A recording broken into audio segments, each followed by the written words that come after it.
ভেড়ামারায় উপজেলা পরিষদের কর্মকর্তা কর্মচারীর সঙ্গে মতবিনিময় ও ইফতার মাহফিল অনুষ্ঠিত। কুষ্টিয়া ভেড়ামারা থেকে সাইফুল ইসলামের প্রতিবেদনে দেখুন বিস্তারিত।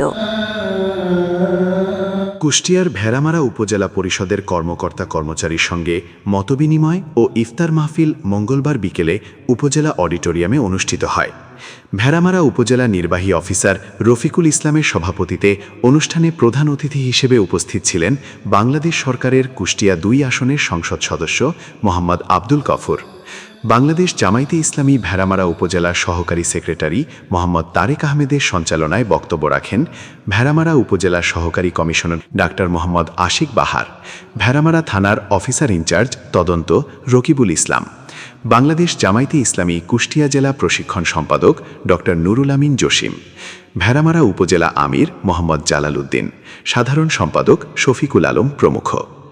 অনুষ্ঠানে উপজেলা স্বাস্থ্য ও পরিবার পরিকল্পনা কর্মকর্তা ডাক্তার মিজানুর রহমান, কৃষি কর্মকর্তা মাহমুদা খাতুন, মাধ্যমিক শিক্ষা কর্মকর্তা ফারুক আহমেদ, জাতীয় মহিলা সংস্থা কর্মকর্তা আসমান আলী সহ উপজেলা প্রশাসনের সকল কর্মকর্তা কর্মচারীবৃন্দ, জামায়াতে ইসলামীর নেতৃবৃন্দ ও সংবাদকর্মীরা উপস্থিত ছিলেন। পৃথিবীতে যত নবী রাসূল এসেছিলেন প্রত্যেকটি নবী রাসূলের সময় এই রোজা ফরজ। উদ্দেশ্য একটি লাল লাগুন তাকওয়া। আমার মতে আল্লাহর ভয় সৃষ্টি, আল্লাহর ভয় সৃষ্টি হলে আমি যে যেখানে আমরা আছি আমাদের উপরে গঠিত দায়িত্ব যথাযথভাবে পালন করাটা ইবাদতের একটা অংশ। ইবাদত শুধু নামাজ পড়া নয়, শুধু রোজা রাখা নয়, হজ করা নয়, দান সদকা করা নয়, আমার প্রতিটা কাজই ইবাদত।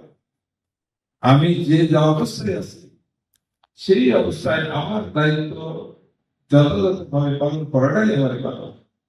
একজন অফিসার তার ৮টা থেকে ৯টা থেকে যে সময়টা, এই সময়টার মধ্যে তার যে কাজটা, এই কাজগুলি যথাযথভাবে সুষ্ঠুভাবে পালন করাটাই ইবাদত। ইবাদত শুধু নামাজ, রোজা, হজ রাখাটার মধ্যে হয়। আমার আল্লাহ তাআলা আমাকে সৃষ্টি করেছেন ইবাদতের জন্য। আমি মানুষ এবং জিন্নাতকে সৃষ্টি করেছি আমার ইবাদতের জন্য, অর্থাৎ গোলামি করার জন্য। তাহলে সেই ইবাদত করতে শুধুমাত্র নামাজ হয়, শুধুমাত্র রোজা হয়, শুধুমাত্র হজ করা হয়, যাকাত দেওয়া হয়, তাহলে বাকি কাজগুলো এই যে আমার ইবাদতের মধ্যে পড়ে না।